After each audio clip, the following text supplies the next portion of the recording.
The thing with low calorie diets is usually a person who starts them thinks initially, right, I need to lose weight. And let's say for a month to a year before this, they've been eating in a calorie surplus and they've been gaining a lot of weight, right? Because people who say they need to lose weight obviously think that they're overweight and that they need to kind of cut back on the calories and the amount of food that they're eating. But so you get somebody that's been eating, say, 2,500, 3,000 calories, right? For example, November, December, Thanksgiving, Christmas, New Year's, everything in between. You're having desserts, more food, more alcohol, more everything than what you do, throughout the year, just because it's a special time of the year. And there is a place for all that. I'm not saying that there's not, but you get somebody that's been overindulging and overdoing it and kind of letting loose because they're going to start at the beginning of the year. And what happens is that beginning of the year hits, they're like, I need to lose weight, right? So what happens, they search Instagram or they get online and they see what is the best diet of 2021, or they talk to their coworker, family, friend, whoever it is who has done something else, and they're like, what is the best diet for me this year? So let's say they start something and they go from eating 2,000, 2,500, 3,000 calories, and they cut their calories all the way down to 800 or 1,000 or 1,200 calories per day. So they almost like cut their calorie intake in half. And this is super common when you start any new diet, because I like to pick on keto a lot because people are eliminating a whole food group and like a majority of all the foods they actually like to eat. Or let's say somebody's doing the juice cleanse, right? And they only drink the juice for a week or two. Or Arbonne's doing a fizz sale, right? And you have to eat this certain foods with these certain food shakes or whatever it is. You get the point. But what happens is they cut down all their calories. And what happens when initially, like if someone's initially trying to lose weight, or this is their first time losing weight, when you cut your calories that drastically, what happens is their body weight quickly follows. So this is when you see that really rapid weight loss happen. And people are like, hell yeah, I'm doing good, right? Like this is exactly what I want. I'm doing well, things are going good. What happens though is your metabolism, or their metabolism, also starts to drop. And really what starts to happen when your metabolism decreases to kind of account for the lack of energy coming in or the lack of calories coming in is your survival mechanisms start to kick in. And honestly, this is really important because it's your body doing its job. Really humans are meant to survive.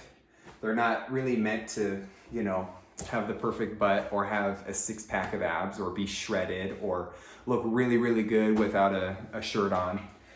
So your body starts doing its job, which is reducing its metabolic rate, and it starts to slow down the amount of calories and the amount of fat that you're burning every day. And this is a natural response, right? Because it doesn't know the difference if you're went on a hiking trip and you are in the wilderness for a week to 14 days and you're relying on such little food and your body's starving to death. Obviously, you would want your body to cut back the amount of energy it's burning throughout the day so you can survive longer, right? So it's a very similar process when somebody goes from a really high caloric intake all the way down to a really low one when they start that new diet. Okay, so what happens is they get to their goal weight, right? Let's say someone was 200 pounds, they get down to 180 in a month or 2 months or 3 months or however long they do that diet, which normally is temporary, right? What happens is they're like, okay, great, I hit my goal. They feel accomplished. They probably feel terrible because they haven't been fueling their body properly, but they feel good because they see that number on the scale. And what happens is they're like, okay, I'm just gonna go back to doing what I was doing before, right? Or maybe something kickstarts that, like a holiday like, Thanksgiving, or you get to Memorial Day or something and it's like, oh damn, I'm having my family barbecue or I'm going out to this fancy dinner and wow, I just had 2,500 calories. I went to Cheesecake Factory and my entree had 3,000 calories and I had a cheesecake. Well, I might as well just start doing what I used to do, right? Because I've already lost all this weight. I can just kind of go back to what I was doing. What happens is your body weight shoots up drastically, super quick. And sometimes you see it so quick that people actually gain the weight back in like less than a month or 2 months. And sometimes people end up weighing more than when they started at that New Year's resolution or whenever they start the diet, right? And part of the reason this happens is because their metabolic rate doesn't follow. What happens is it's still stuck in this survival rate, and you start to get this constant influx of food and energy and nutrition, and it starts saying like, I gotta hold on to that as long as I can, because I don't know when this is gonna happen to me again, when I have to survive again. Okay, so really the metabolic rate, your metabolism does not adapt, and somebody gains all their weight back, and guess what? They say, I need to lose weight again. I don't know if you could read that on the whiteboard, but then the vicious cycle continues, right? So now they cut their calories all the way down again. But what happens this time is because they've already had this initial like weight loss effort and their calories were cut and they lost a lot of weight, that metabolism still is never fully healed or recovered. I shouldn't say healed. But what happens is your weight may come down a little bit. It's not going to come down like it initially did when you first started to lose weight. And then you see what happens is people start to repeat this process over and over and over and over again.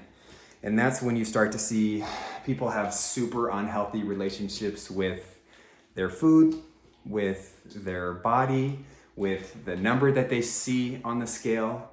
Not to say that these relationships can't be healed or repaired, because they definitely can, but when you see somebody do this for 6 months or a year or 5 years, or I have people come up to me and say, I've been dieting my whole life. I've been doing this for 20, 25 years.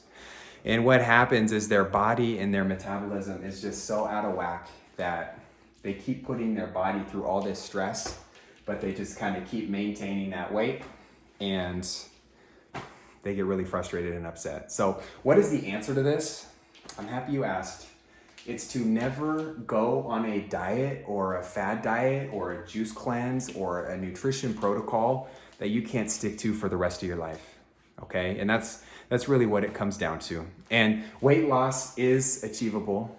What would be better is if you have somebody that needs to lose weight, what you do is you see where you're at, how many calories you're eating, how many calories you're averaging per week. And then you, instead of going all the way down and cutting your calories in half, you maybe cut back 100, 200, or 300 calories and put your body in a slight caloric deficit instead of going all the way down to where your body feel like it has to survive.